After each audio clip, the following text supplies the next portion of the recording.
iOS 18 devrait être annoncé durant la WWDC le 10 juin prochain. Qualifié en interne comme étant la plus grosse mise à jour que l'iPhone ait connue, il va falloir se préparer à pas mal de changements historiques. Et si l'IA devrait être évidemment à l'honneur, d'autres nouvelles fonctionnalités très cool devraient également arriver, comme une meilleure personnalisation de son écran d'accueil. Alors c'est parti pour faire le point sur les dernières rumeurs autour d'iOS 18, let's go. Comme chaque année, c'est durant la WWDC qu'Apple va dévoiler les dernières nouveautés de ses systèmes d'exploitation. iOS 18, iPadOS 18, macOS 15 et WatchOS 11, et depuis quelques années maintenant, il y a toujours un système qui profite plus que les autres. Il y a 2 ans c'était iPadOS, l'année dernière WatchOS, et bien cette année iOS 18 serait la vedette. Mais alors qu'est-ce qu'on peut espérer avoir comme nouveauté? Eh bien déjà vous n'êtes pas sans savoir que l'IA sera la star de cette WWDC. J'en ai déjà parlé pas mal de fois sur la chaîne, mais ça y est, Apple va enfin faire son entrée dans le domaine. Et comme Apple est Apple, et qu'elle ne fait jamais rien comme les autres, il va falloir s'attendre à de l'IA mais présentée autrement. Plutôt que de balancer des fonctions à tout va,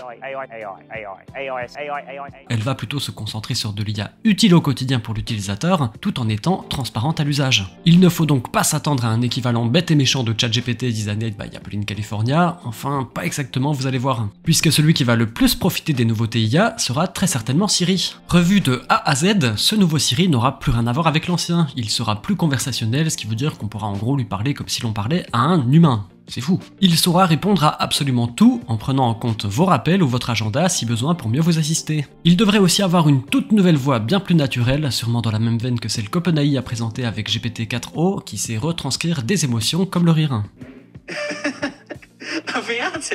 Et évidemment, si vous étiez inquiet, il serait aussi bien plus efficace dans les tâches de base comme celles que vous faites tous les jours pour lancer un minuteur par exemple, mais deviendrait aussi capable de faire un résumé des dernières notifications ou encore de contrôler des applications. Genre si vous êtes dans l'application photo, vous pourrez lui demander oralement de redimensionner la photo que vous êtes en train de regarder. Ou encore par exemple si vous êtes en train de lire un article sur Safari, vous pourrez lui demander de résumer cet article. À l'avenir, il serait même possible de lui demander d'exécuter 2 actions dans une seule requête, comme par exemple de redimensionner une photo pour ensuite l'envoyer à quelqu'un. Spotlight de son côté serait plus intelligent, on n'a pas plus de précision mais je l'imagine bien se transformer en un mix entre un Google et un ChatGPT, une sorte de Perplexity mais avec l'intégration dans l'iPhone et donc la possibilité de chercher avec ses propres données pour avoir de meilleurs résultats. Côté application cette fois, on aurait pas mal de nouveautés que ce soit dans Safari, mail, rappel, calendrier, notes, photos ou encore messages.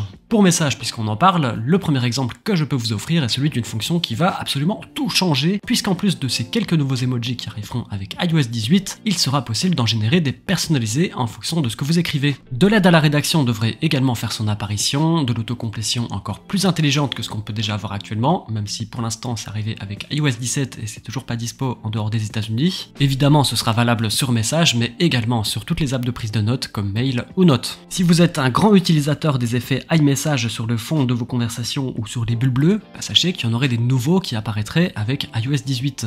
Je crois que ça a apparu avec iOS 7 et depuis il n'y a pas eu d'évolution. Bon, c'est toujours bon à prendre.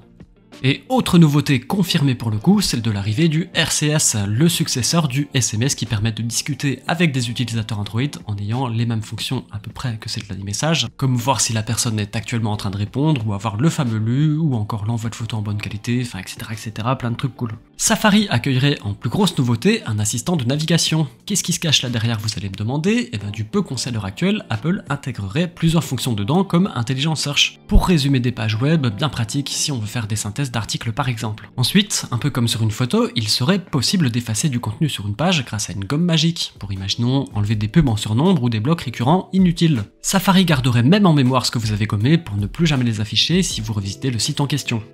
Et quelques fonctions en rapide pour avancer, une gomme arriverait aussi sur photo pour supprimer des éléments gênants sur une photo, calendrier et rappel devraient communiquer ensemble, une collaboration qui mènerait les rappels à s'intégrer dans votre calendrier, musique ajouterait des transitions intelligentes entre 2 morceaux pour un changement en douceur et en délicatesse, croisons les doigts au passage pour avoir une nouvelle app Mac au passage, parce que l'actuel est vraiment catastrophique, mais bref, pour les amateurs de randonnée, les cartes topographiques cantonnées pour l'instant à l'Apple Watch Ultra arriveraient sur plan, et n'oublions pas notre dernier trio gagnant, note, calculatrice et dictaphone, puisqu'il serait enfin possible d'ajouter des mémos vocaux dans une note ainsi que des formules mathématiques. Les mémos vocaux, que ce soit dans Note ou dans l'app dictaphone, pourraient être retranscrits en texte et même résumés. Et en ce qui concerne les formules mathématiques, Note proposerait des suggestions pour tenter de les compléter grâce à la toute nouvelle application calculatrice. Elle ferait d'ailleurs sa grande entrée sur iPad. Est-ce qu'on peut aussi espérer avoir un historique des calculs? Bon, on va pas trop espérer non plus. Côté nouveauté, plus visuelle cette fois. iOS 18 devrait reprendre les codes visuels de visionOS. Attendez-vous donc à de de très légers changements un peu partout dans le système. Le premier concerné d'ailleurs serait le centre de contrôle qui devrait lui être remanié. Ça fait déjà quelques années que cette rumeur traîne, mais cette fois ce serait bien prévu pour iOS 18. Photo, mail, fitness ou encore calculatrice devraient aussi évoluer visuellement pour devenir plus modulaires. Qu'est-ce que cela sous-entend? Je ne pourrais pas vous dire, mais je vous donne l'info, faites vos théories en commentaire. L'écran d'accueil qui n'a jamais vraiment évolué dans sa philosophie depuis la première version de l'iPhone devrait enfin connaître du nouveau. Une petite révolution là, oui. Car avec iOS 18, Apple autoriserait enfin le placement d'applications là où on le souhaite. On devrait toujours avoir cette grille imposée, mais on pourrait laisser des espaces vides entre les différentes applications. En plus de cette petite révolution, il serait également possible de changer la couleur des icônes d'app, pour mettre par exemple toutes les applications sociales en bleu. On n'est pas encore sur de l'ultra personnalisation, mais c'est mieux que rien, non? Terminons avec le volet confidentialité et compatibilité d'appareils, puisque beaucoup de ces fonctions seront liées à l'IA, ce qui laisse pas mal d'interrogations. Pour les fonctions les moins gourmandes en puissance, Apple se reposerait sur ses propres modèles de langage pour faire tourner des tâches en local, sur l'iPhone, ce qui veut dire que rien ne transitera par des serveurs et que les traitements seront plus rapides. Mais c'est pas parce que les tâches sont moins gourmandes qu'il ne faut pas un minimum de puissance, et c'est là que j'arrive au sujet qui fâche, puisqu'il faudrait au minimum un iPhone 15 Pro pour profiter de toutes les nouveautés utilisant l'IA sur iOS 18. Toutefois, rassurez-vous, tous les modèles compatibles avec iOS 17 devraient pouvoir profiter d'iOS 18, juste vous n'aurez pas l'entièreté des nouveautés. Est-ce qu'Apple s'appuiera sur ses serveurs pour rendre quand même compatibles quelques fonctions avec les anciens iPhones? Je ne sais pas, en tout cas pour l'instant c'était qu'une rumeur, attendons la confirmation dans quelques jours, puisqu'iOS 18 sera annoncé le 10 juin et devrait sortir en version définitive courant septembre. Merci à vous d'avoir regardé cette vidéo jusqu'au bout, j'ai mis un peu plus de temps à la réaliser à cause de cette innovation majeure signée MistyProd, une toute nouvelle onde de voix, est-ce que c'est pas incroyable? Wow. N'hésitez pas à vous abonner, à mettre un pouce en l'air pour me soutenir, ça fait toujours plaisir, on se dit à très vite, ciao!